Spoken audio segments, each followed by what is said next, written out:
name is Tony Gonzalez. This interview is from Madrid. I usually work in a website called Made in Metal. But today this interview is for This Is Rock magazine. Fantastico. Yes. So let me tell you, yesterday, it was a coincidence. Yesterday, Steve Bay was here in Madrid playing. And I remember this moment when you were with Steve Bay playing. But today, yes, but today we are here because Talas will release a new CD called 1985. Yes, sir. So how are you today? I'm very good, thanks. It's a beautiful day here in Nashville, Tennessee. My new home. I left LA about 4 years ago and moved here. And it's Music City, so it's always music going on here. It's quite great. And we're enjoying it very, very much, having a good summer. Is Nashville the city of country music? They call it Music City now because there's all kinds of music, but initially it was mostly country, and I'm not a country guy. But some of the old country I like. I'm not so much for the new pop country. It's good players and good singers, but it's I prefer the older version a little bit. But I've never been much of a country guy. But I'm old enough. When I was young, everything was on the charts for the radio. So they play rock, they play Sinatra, they play Johnny Cash, they play Everly Brothers, they play the Beatles. So it was never one kind of music. Like now, you have a country and western radio station, a rock radio station, a heavy rock, a melodic rock, a this rock, that rock, death metal, life metal. Yes. Okay. So they're cut up now, but before it used to be all one. And back then there was some good songs, I thought, but I'm mostly a rock guy. I was also young when the music was simply rock. Yeah, exactly. It was just rock and roll. That was it. Rock and roll.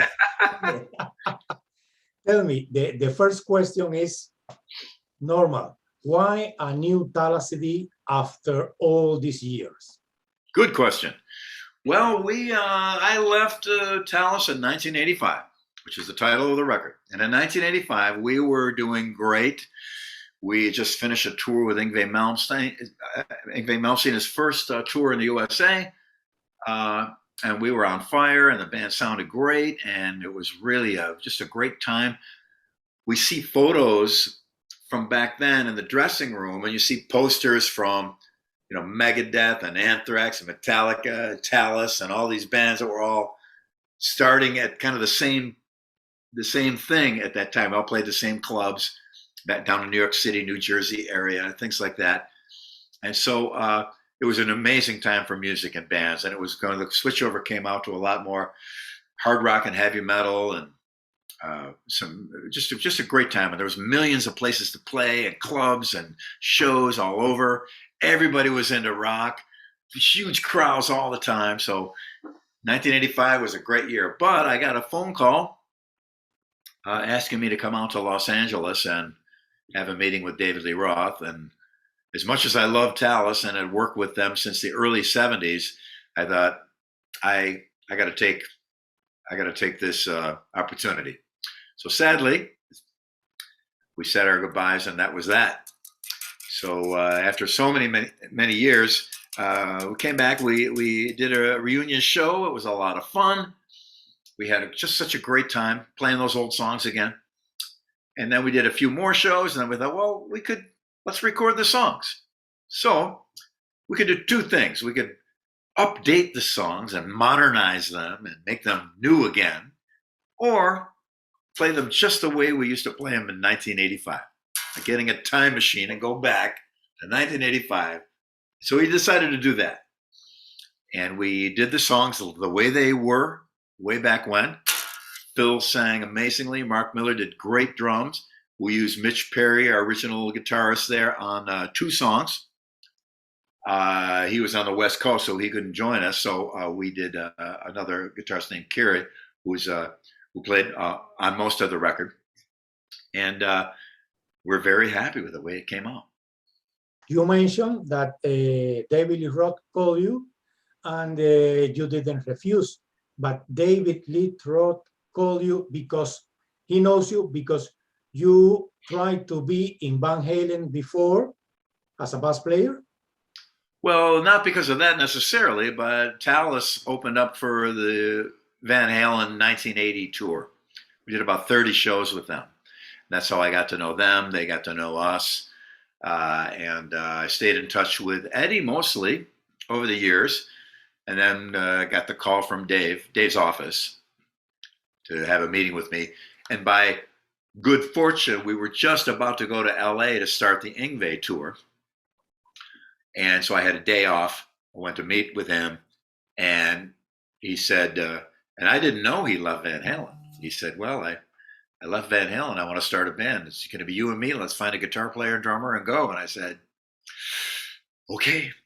So I couldn't, but it was a secret. I couldn't tell anyone. So when I went back to Talas, I had to keep my mouth shut. They say, hey, what did you do yesterday? Oh, nothing. I just went out and talked to a friend of mine. And so at the end, I had to tell them, you guys, I love you all. And this is a great band, but I can't let this opportunity go. And so Dave then flew me out to LA. We found Steve Vai. We got Greg Bissonette, and Meet 'em and Smile was born. But I still always have a little Talas in my heart there. Yes. Did you meet Steve Vai from the Zappa years or not? I met Steve because we were on the same label. Talas, and I was on Important Records, which had several subsidiaries, smaller labels, and we were on Combat Records, Relativity Records, and Steve was on Relativity Records. So I had met him in LA when I got there after the Talas tour to work with Dave, but it was still a secret. And I said to Steve, Steve, there might be something you might be interested in, we can talk about pretty soon. I'll let you know. And he said, I think I know what you're talking about. So we both played it quiet. And sure enough, Dave and Ted Templeman, the producer, heard Steve and liked him very much. And we brought him in. And that was the beginning of an amazing adventure. Perfect. So good story. So does any of the songs from 1985 were previously released? They were on a live album, Crystal Clear, I think maybe Inner Mounting Flame and a few others. They were on live albums, but that live album was done very quickly with not much preparation. So I was never really completely pleased with it. So to do them properly in the studio, we had never done before. So we wanted to do them just the way we used to do them and not do an update. Just let's do the way we did. And we did one new song, which was one of Phil's songs called Black and Blue. And that song, Phil's son joins him with harmony vocals. And it's a really great song. We had performed it live at a reunion show, and people loved it. So I wanted to have Phil have one of his new songs in it, because he's a great songwriter, a really excellent songwriter. And we wanted to make this record about him a lot, as you know, because we lost him at the end of the record. But other than the solo I do at the very end, I do a little bass solo in tribute to Phil on the record.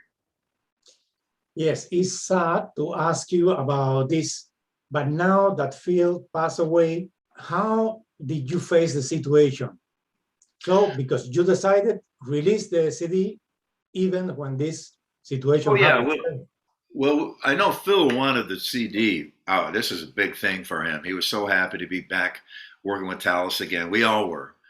That we did extra all the time to make it as good as we possibly could and make everything fantastic and sounding great for Phil, because we knew Phil had a lot of health issues. And then at the end, we found out the health issues were much worse than we knew. And in about a month, he passed away. So now we're even more inspired to make sure this record gets out, it sounds good, and gets heard by so many people. So Phil, people that might not know can see how great Phil really was, what a great singer he was, and great performer. And on top of it, he's a wonderful, wonderful guy. Sweet, wonderful, giving, friendly, up, always positive. And they talk about lead singer's disease. Sometimes the lead singer is the problem in the band. Phil was never a problem. He was the best to work with. We enjoyed him so much, and his family and his sons. We want this record to be a big tribute to his life and his legacy. As I know, it was you who brings Phil to Talas, and he worked previously with you in the Billy Sheehan band. Are you thinking of a new singer, or Talas will finish with this CD? Well, I always had him in mind because I left Talas, the other version of Talas. I left for a while and then went back for a few years, but I always stayed in touch with Phil because I loved his voice and he was a joy to work with. So when that version of Talas, there was about 8 versions of Talas. I got to write out a long list of who was in the band over the years. But I always would remember how great it was to work with Phil and Mark Miller also. Mark Miller on drums, just a great, amazing player. So I was glad to get back with them. We are talking to Inner Mountain Flame. Hmm? So you selected as a single, but is because of the lyric of the song, or is because Phil was ill and the lyrics helped him to encourage the illness? Well, it's hard to say. Phil did such a great job on it, and we sing the first, the choruses together. Phil and I sang. That's how we did it live. I take the lower part, he'd sing, and he did a great job on it. The song was written because there was a band called the Mahavishnu Orchestra with John McLaughlin on guitar, Billy Cobham on drums, who changed the world. Billy Cobham, perhaps one of the greatest drummers ever, and a huge influence on Mark Miller. When I first heard that record, it was so amazing. I thought, man, I don't know if I can play that stuff. That's some amazing music. It was the beginning of a new movement of some of the jazz guys playing louder and faster and heavier. Mahavishnu Orchestra, Chick Corea, Return of Forever, Tony Williams, a bunch of guys in that era started a whole new movement of music. And the name of their record was Inner Mounting Flame, the Mahavishnu Orchestra. There's no song called Inner Mounting Flame. So myself and Mark Miller were very inspired by that. So I wrote the music to it and then the lyrics. And then Phil did such a great job singing the lyrics. Because it's a high energy, tough song to sing. And he did an amazing job on it. So it wasn't one or the other necessarily, but kind of the two things combined. I will never imagine that you write this because did you like Mahavishnu Orchestra? Yes. Yeah. Yes. So there is another song that is, to me, was amazed. That is Crystal Clear. Because when I listened for the first time, Crystal Clear, I listened to the CD because the company sent it. But I didn't check the year or things like that. And when I listened Crystal Clear, I thought that the band was influenced by Roxanne, the famous Police song. But yeah. Crystal Clear was written before. So what do you think? The Police stole your ideas? It was a coincidence or what? Oh, that song came to us from Mitch Perry. And Mitch wrote that with Ralph Morman, who was the singer on Let the Music Do the Talking with Joe Perry. Mm-hmm. And the drummer was Randy Castillo on the original recording of Crystal Clear. So I don't look at Randy Castillo or Ralph Morman or Mitch Perry as being heavily influenced by the Police, but there is that upstroke reggae guitar kind of a sound. But we never thought about it directly as related to the Police, which I love. I love the Police. There's 2 songs that I was driving, and they came on the radio, and I had to pull over and listen. One was Roxanne by the Police. The first time I heard it, I thought, wow, this is so great. The other was Hanging on the Telephone by Blondie. I love that too. I just started to drive. I had a radio in my car, and I pulled over for those. So I've always been a fan of the Police.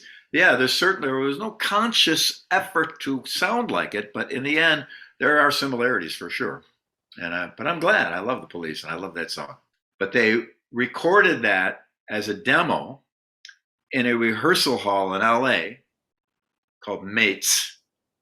And that ended up years later. That was where Mr. Big did all of our rehearsals. Guns N' Roses did all of their second record rehearsals there. David Bowie rehearsed there. Tom Jones, all the huge bands. Everybody would rehearse at Mates. But I remember I didn't know what Mates was when I got the cassette from Mitch. It just said recorded at Mates Rehearsal Hall. So later on, Mates became a big part of my life when I moved to LA. But no, the original writers were Ralph Morman, vocals, Mitch Perry, guitar, and Randy Castillo on drums. And I can't remember the bass player's name. I apologize. When the people listen to the CD, the sound of the bass is amazing. And so I say, whoa, thanks, Lord, because you know that now with this modern recording process, the bass player disappeared in a lot of CDs. But there is a song special to me with the sound of the bass that is Come When You Call. The bass has a warm sound, and I would like to know if in that song you use a special pedal or something like that. No, it's just songs are treated differently with your hands a little bit, but it's the same, pretty much the same sound throughout the records. That's how we would have done it back in the day of '85, because back then we didn't have a big recording budget. So you set up, get in there, play the songs, go. You didn't have a chance to try different amps or different sounds or try plugging this in or that in. You went in and you got the job done, which is a cool way to record. I love recording like that, where you go in and just play. I just read Ted Templeman's book.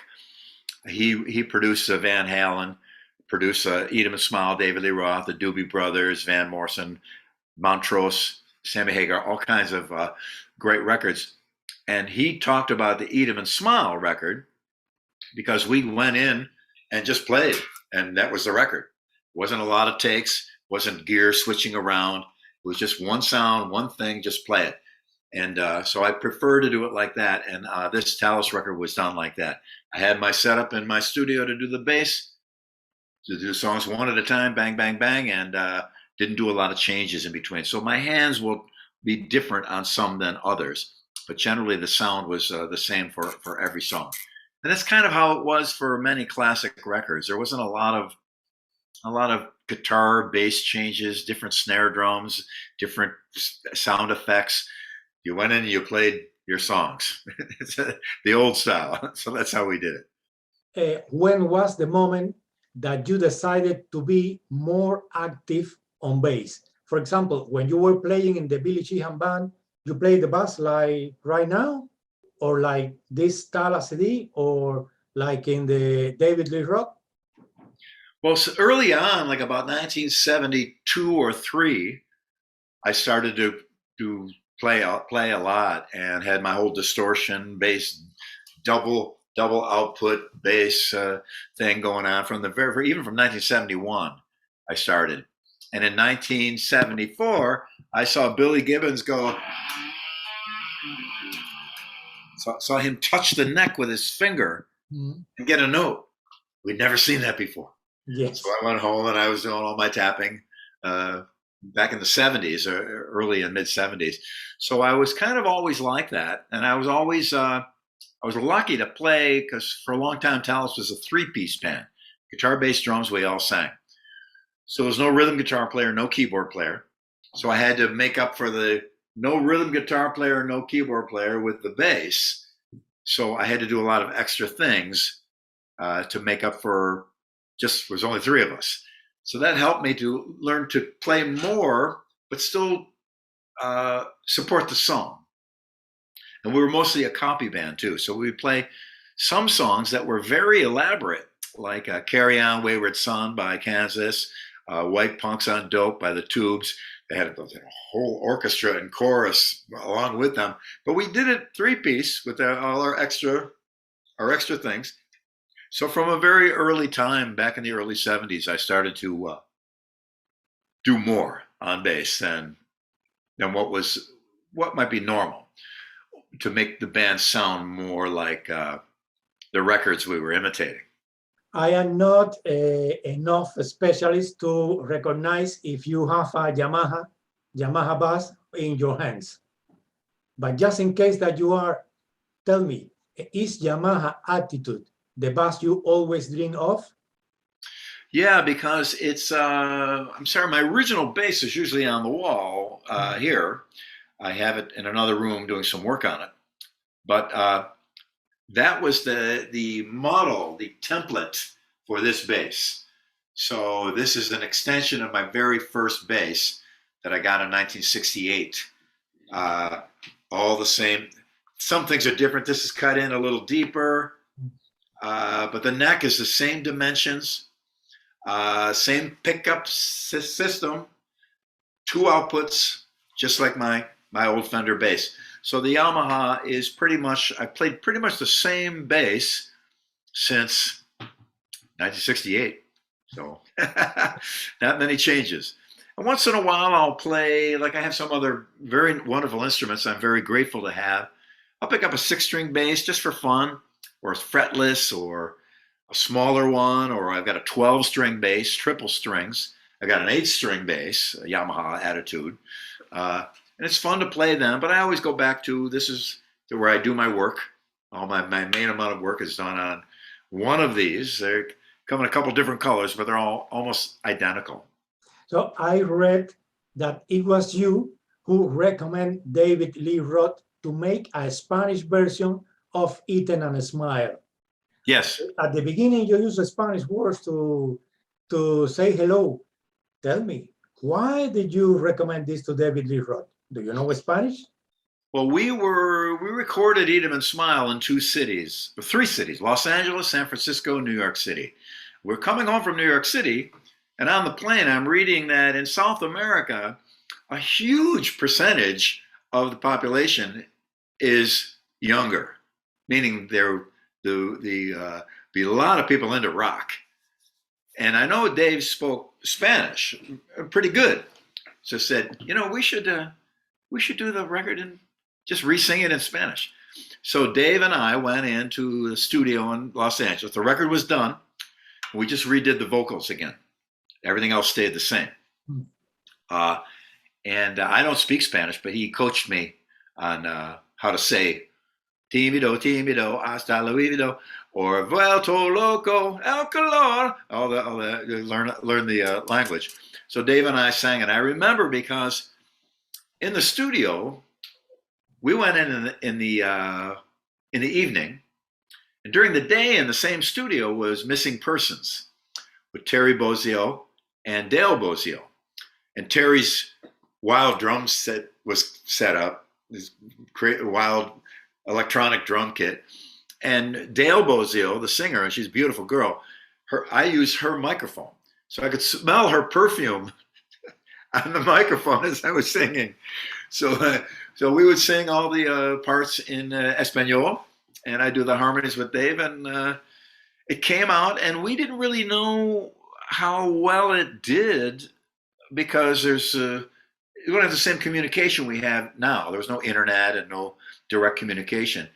But every time I go down to anywhere in South America or Mexico, people have got Eat 'Em and Smile, Sonrisa Salvaje for me to sign. I'm very, very happy. So once in a while, if I do Shy Boy while I'm down there, I'll sing a little bit in Espanol. Let me tell you that I'm from Cuba, the Caribbean island, and when we get the music in Spanish, we were happy. Yes. Great, fantastic. Taking account that you were born in Buffalo, New York, I imagine that the song Ladies Night in Buffalo was written by you. Tell me, look at the idea. No, I didn't write it. I just said it. You said it. I went home for a week, and came back, and the whole band is sitting around and say, "Hey, Billy, what'd you do last week?" "I went back to Buffalo." "Well, what'd you do in Buffalo?" He goes, "That was ladies' night in Buffalo, so I went out." And they all, "Wow!" So, because Buffalo's a blue collar working town.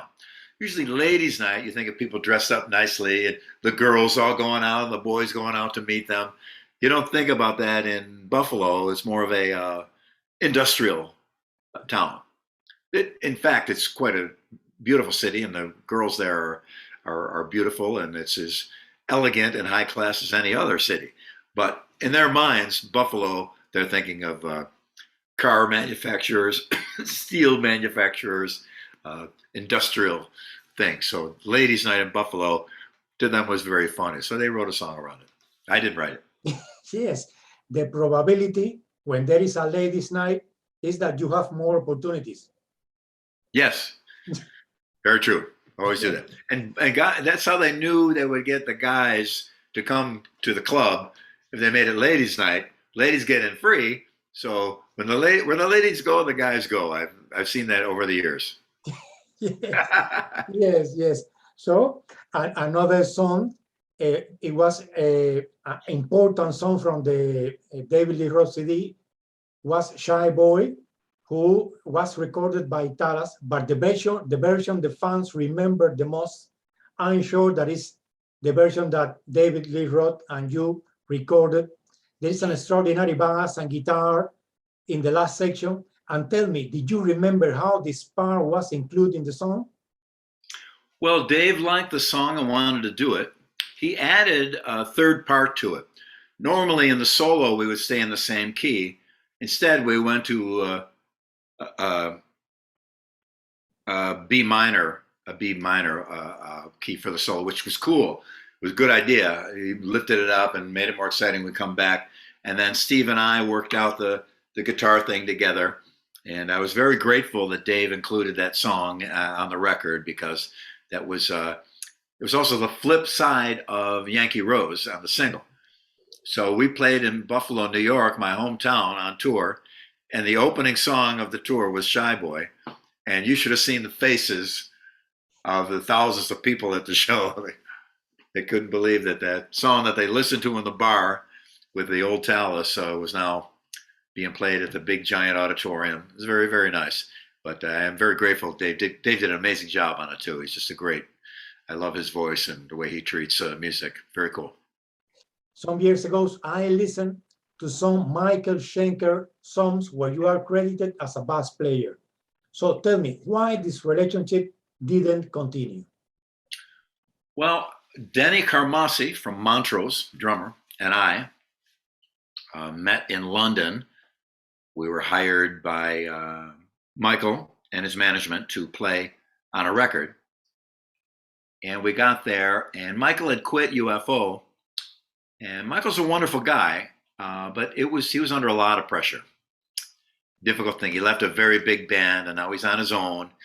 And it was just a very difficult, emotional time for him. So we worked on the songs.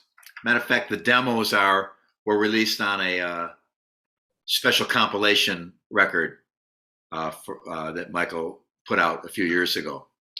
And I have all the demos here in my studio from cassette recorder way back then, 1979 it was.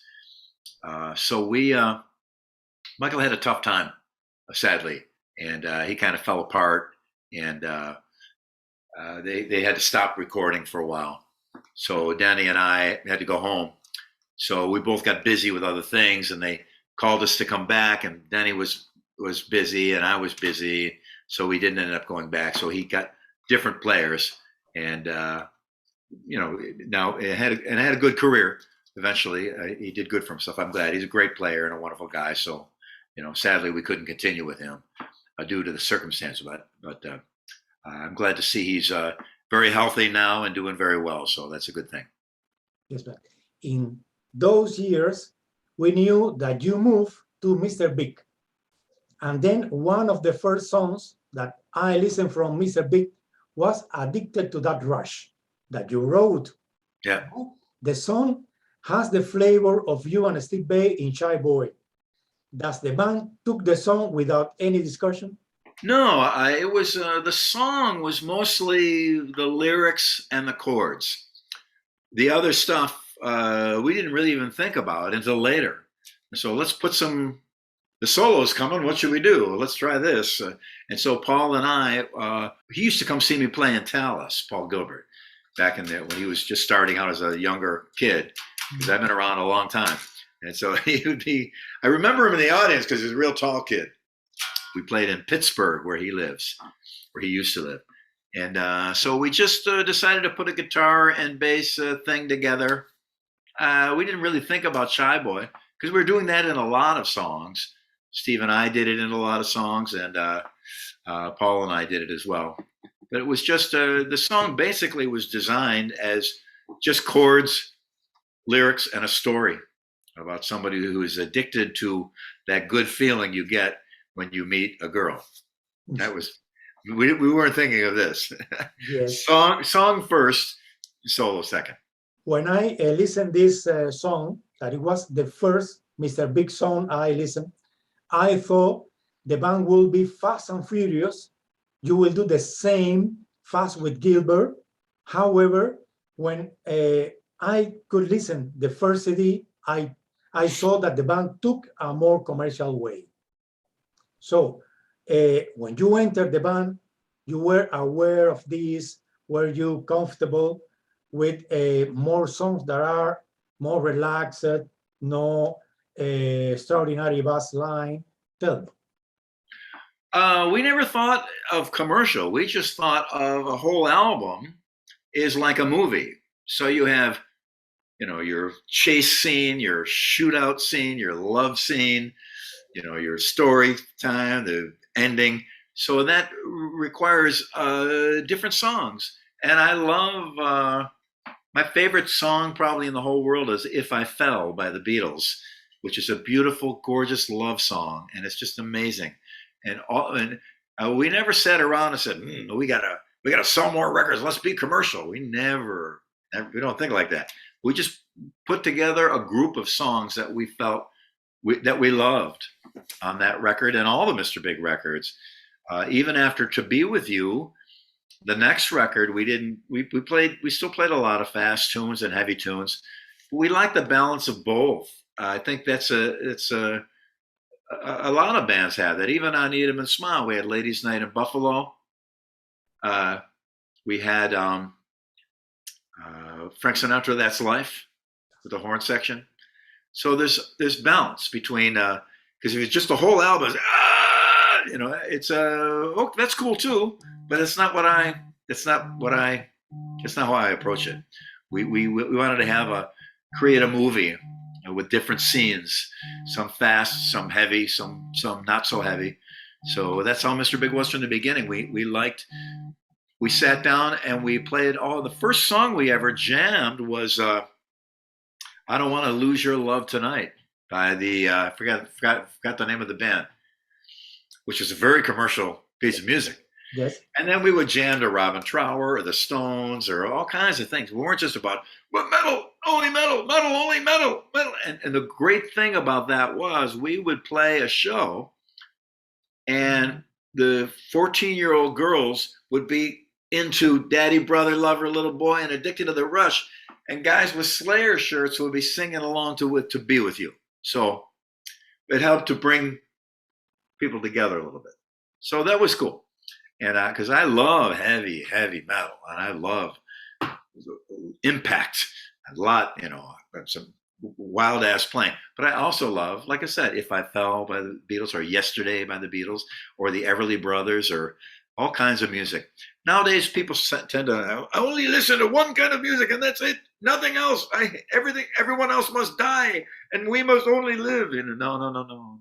I like a lot of things. It's nice. It's nice to, I listen to a lot of classical music. Claude Debussy is one of my favorites. And so big variety and we never think commercial because we didn't know commercial. If we would have thought commercial, we would have made To Be With You the first single. We were done over and leaving tour to go back home to start a new record. And then To Be With You started to become a hit. We had nothing to do with it. suddenly radio started playing it. So if we would have thinking commercial, we would have released "To Be With You" as the first song.